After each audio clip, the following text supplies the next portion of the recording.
where modified driver John Beluit meets the wall at Wall. There was more madness in the Mad division in their 30-lap main event. Plus, we'll meet a race fan who spends his spare time making paintings, like of the champion, Jamie DeMano.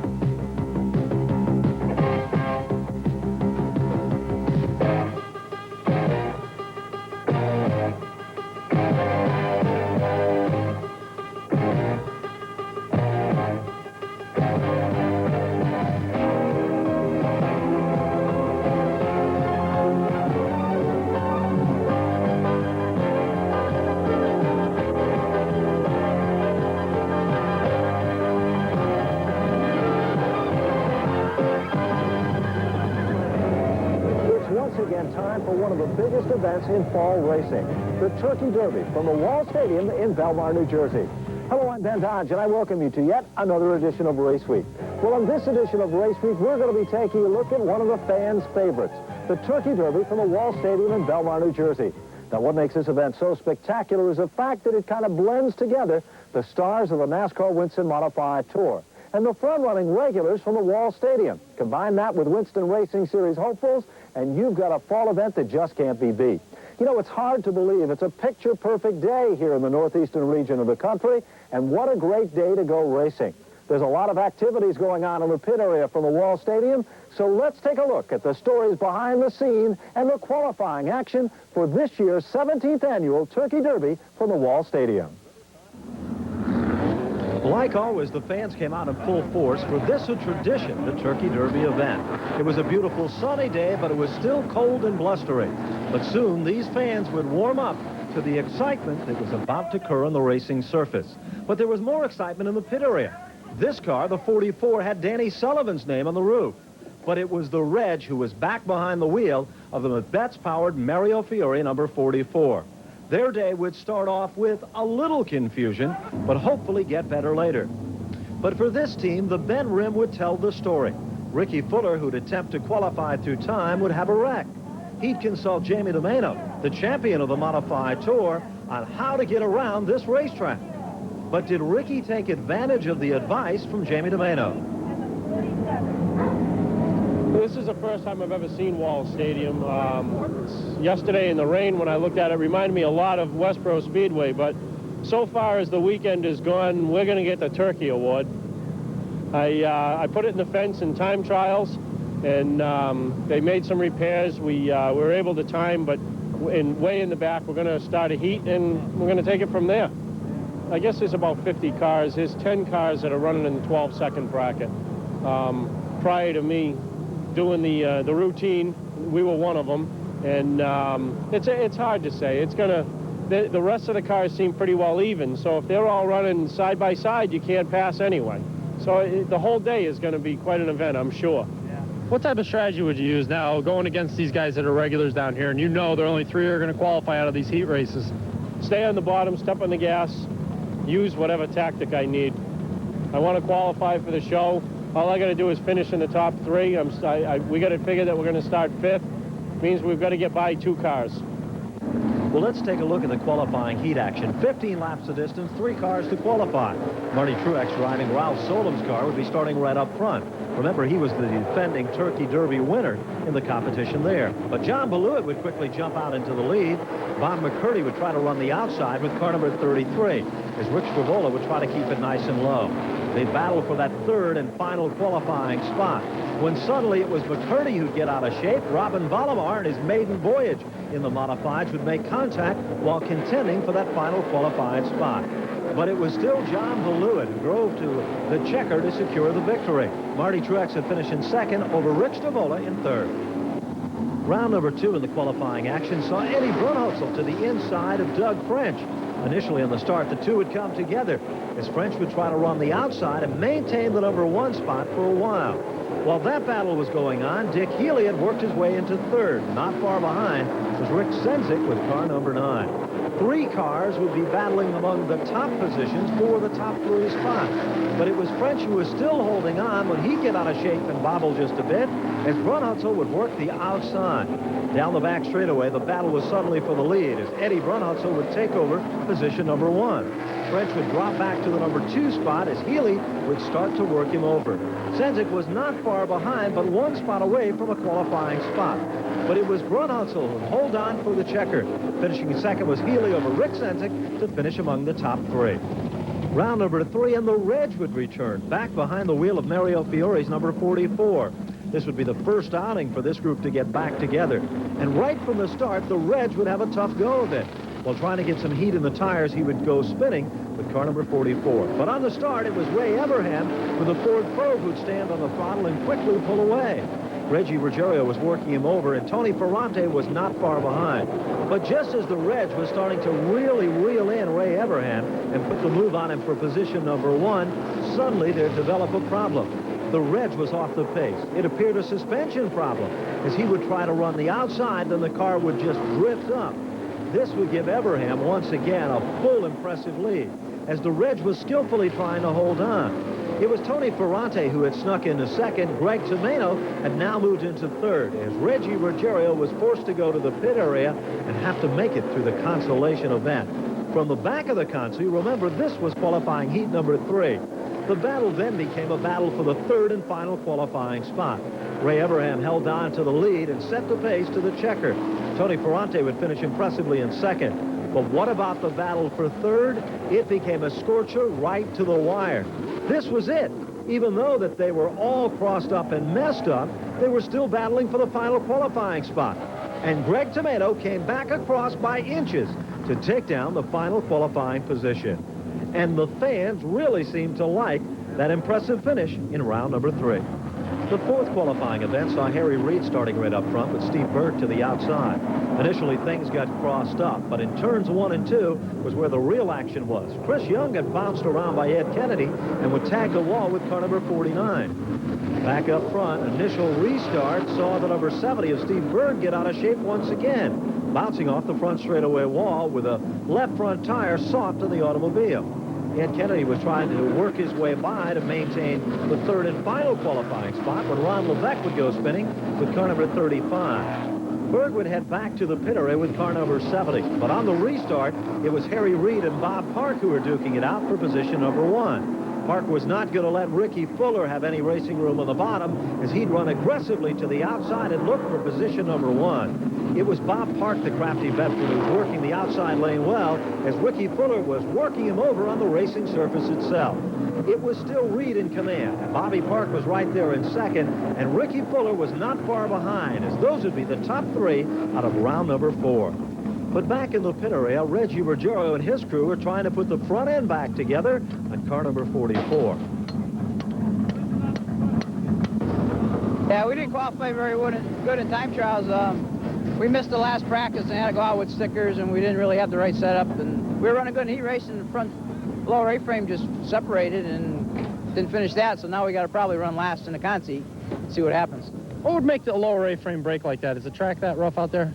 It's a little bumpy. It's probably just fatigue from being raced all year, and just probably wasn't checked right, and it broke. Think you're going to be able to get back into this show?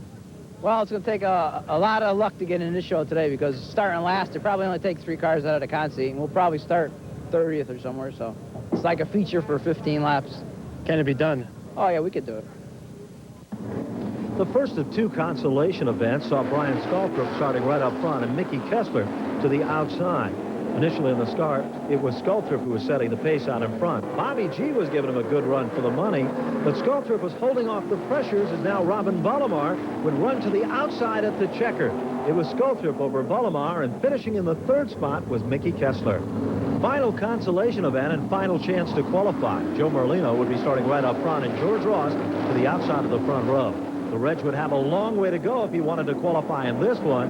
And initially in the start, Ed Kennedy was in trouble, and so was Ron Levesque with car number 35. Once things got grouped back together, it was still Joe Merlano who'd run strong. Then suddenly George Ross would come in, make contact with him, and send him spinning. The Reg would narrowly squeak by once again. Back towards the front of the field, the Reg was going to the outside of Bobby Hendrickson to try to take over position number 2. Then he dived to the inside of Steve Berg. Berg was setting the pace now, when suddenly off the turn, Berg would get crossed up. Ruggiero would make contact. Berg down through the infield, as Ruggiero was now the leader of the event. It was Reggie Ruggiero in command, and he would hold on to win the second consolation event. Finishing second was Jeff Jones over Bob Hendrickson. Qualifying racing action wasn't too kind for the regulars of the NASCAR Winston Modified Tour. For Reggie Ruggiero and Ricky Fuller, it was a do-or-die situation. Either make it or break it to make it into the main event. But the local regulars, they showed their talent once again, and they show why that they have been able to conquer the tough Wall Stadium Speedway. Well, next we'll be taking a commercial break, and when we come back, we'll be taking a look at the Turkey Derby and much, much more. All of that right after this.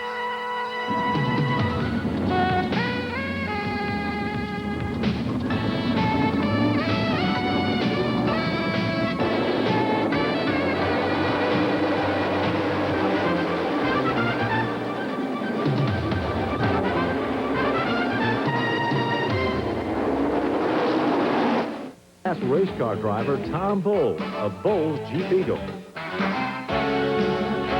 Strap yourself into an Eagle Cow and a Bowles Jeep Eagle today, and we'll see you in the winner's circle. What you're looking at is Belmore Bay, the world-famous bay that is noted for having more fishing boats chartered out of here than just about any bay in the country. Well, not far from the Belmore Bay, there's great racing action going on this Thanksgiving weekend, as we go now to take a look at Wall Stadium's special presentation of the Turkey Derby. The sun was shining and the fans were cold, but there was a full house of race fans that came out to witness the stars. And in this case, they were the modified division for the 17th annual Turkey Derby event. But there was still one special story from out of the pit area. To commemorate Jamie Tomeno's 1990 championship, a race fan had painted a beautiful painting. Race cars are very pretty things to paint. You got a lot of color in them. There's a lot behind them. The drivers are very colorful people. And I've been following automobile racing as far back as I can remember. It took about 100 hours to do that painting of Jamie Tomeno's car. As soon as I got the right snapshot for the picture, it was every night after work till midnight, until well past the weekend at Martinsville. As far as painting them full-time for the tour or the NASCAR division or anything like that, I'd love to do it for all the teams, if I could find the time. As one race fan salutes his favorite driver, the fans are ready to salute the starting lineup because it's time to go racing once again. Tim Harry would be starting right up front with car number 89. Then it was Eddie Bound on the outside of him. Pete Britton, the champion, would be making up the second row with Gil Hearn. Then it was Tommy Mauser and Stephen Park in row number 3. Reggie Ruggiero and Ricky Fuller were doing it from the back of the pack as it was time to go racing once again. Other heavy hitters included in the starting lineup included Tony Siscone. But when the field went to green, there was no question about it up front. It was Tim Ayer who was setting the pace. But the challenge was already on for second. To the inside and making the move when suddenly the field would get crossed up and John Beluit would literally T-bone and slam the pit retaining wall hard with car number 76. Beluit was severely shaken up in the mix-up as he would come across the track hard and literally hit with the driver's side of car number 76. And Reggie Ruggiero, well, he'd go to the pit area, and he would be out of the event for the day. Well, this would bring out a red flag situation as the emergency and safety vehicles would go to the assistant of John Beluit. He would be kept overnight in the hospital and the next day released in good condition. Back to the racing surface, there was more great racing action when Stephen Park would get crossed up with car number 24. But Stephen Park wasn't going to settle for a spot on the back of the pack. He thread the needle to get to the front. It was still Tim Ayer who was dominating the racing action when suddenly Marty Truex would get out of shape and Ralph Solom's number 0.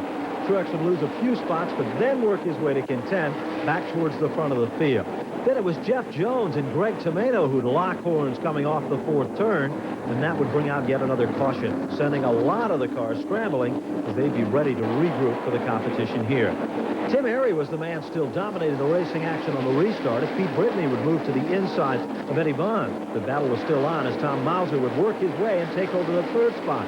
Jamie Tomeno wasn't far behind, and Tony Siscone was literally flying to get to the front of the field. It was Pete Britton who was holding on to that number 2 spot as Mauser was still trying to reel him in.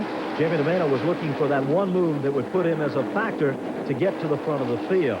But it was Gil Hearn who developed a problem with the car that previously won this race just 1 year ago. Heavy Smoke would tell the story as Hearn would bring the car back to the pit area.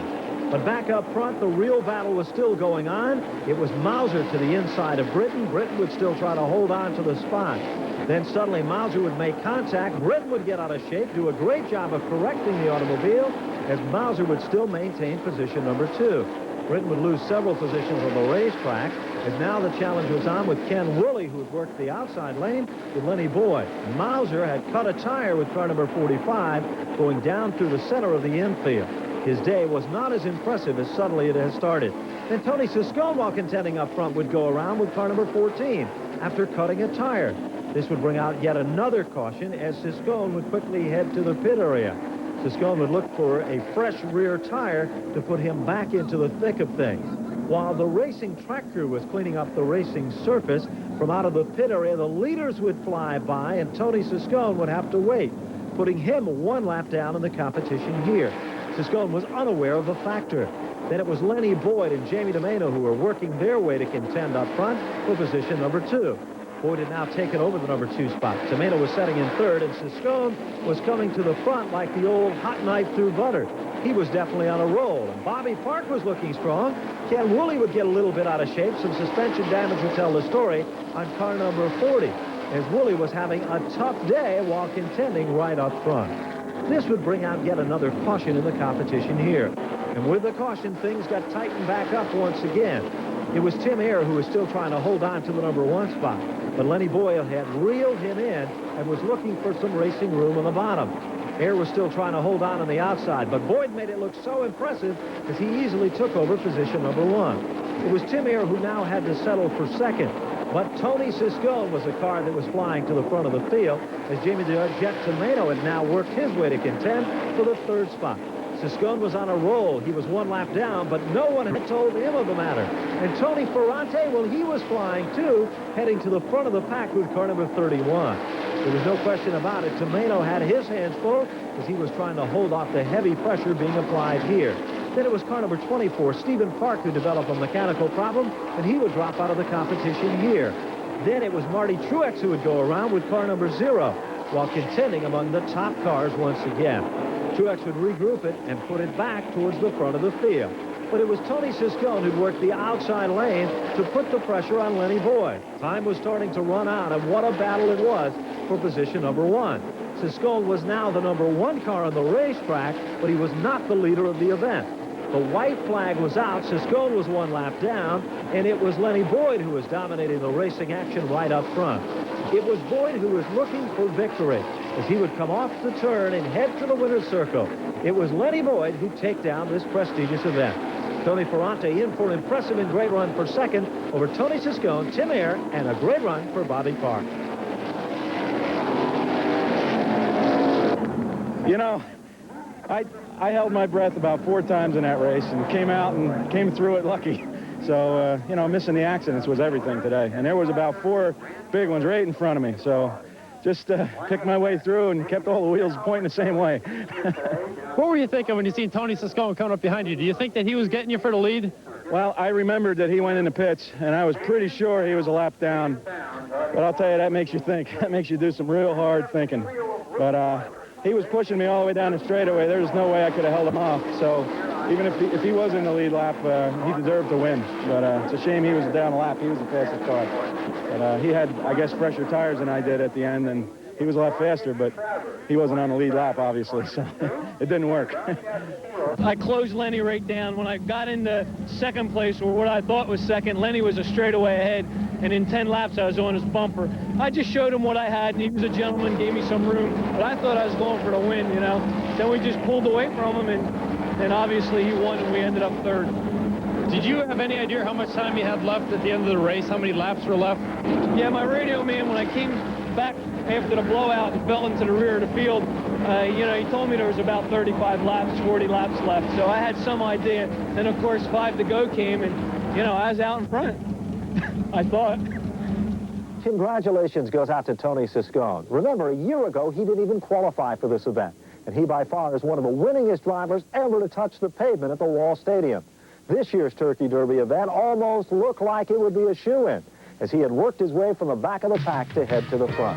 Well, next we'll be taking a commercial break, and when we come back, we'll be taking a look at the MAD division, the modified affordable division from the Wall Stadium. All of that and more right after this.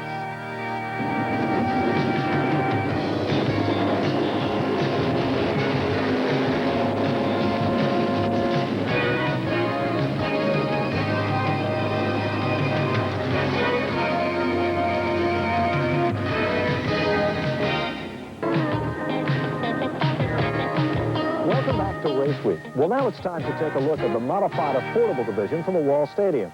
Now, what makes this division so interesting is the fact that it was a division that a lot of the promoters here in the heart of New England looked at when they wanted to come up with the SK-type modified division and the Winston Racing Series modifieds. It was this division that kind of got things kicked off here for New England fans and New England competitors alike. As we take a look at another great proving ground in open-wheel modified racing, the MAD division from Wall Stadium. 30 laps was the distance in this event, and DJ D'Onofrio would be starting right up front to the inside of Jack Ely. The field was under green and headed into turn number 1, but there was already some slicing and dicing going on among the front pack of cars. Ely was on the outside, D'Onofrio was right there to contend down low, and Mike Matthews was running very, very strong with car number 18. Matthews would drop back to the 4th spot when suddenly it was D'Onofrio who'd get out of shape and lose several positions on the racetrack. Back to the front of the field, it was Mike Matthews who'd run strong for a while, but the leader who was setting the pace was car number 20 for Ken Johnson. Johnson was running exceptionally strong when Jack Lafette would run up front, when all of a sudden, a little bit out of shape, goes car number 54. Back towards the front of the field, there was a battle shaping up now for second. It was Jack Lafette who was 3 wide and stuck in the middle. Brian Sisko would sweep down by, and Jack Ely would get pinned up next to the wall as Bob Schwerlich would also make contact. This would end Ely's day of competition here. Car number 42 would also be involved in the mix-up. But back to green flag conditions off the turn, they were crossed up right from the start. Brian Sisko would get crossed up. He would make heavy contact as car number 72 would literally ride up on the front straightaway wall for Mike Carpenter. Dan McLaughlin was also involved with car number 38. Kenny Johnson and Ronnie Humes were battling for position number 1 when the two would make contact. Then sneaking his way to the inside would be car number 2 for J.J. Jensen. But the day had ended for car number 20. Back towards the front of the field, new battle was on. J.J. Jensen was putting the pressure on to the outside of Mike Matthews with car number 18. It was now the number 2 setting the pace as Jensen was holding on to the number 1 spot. Not far behind and moving in was Harold Dauncey with car number 99. He too was on a roll, setting in the 4th position.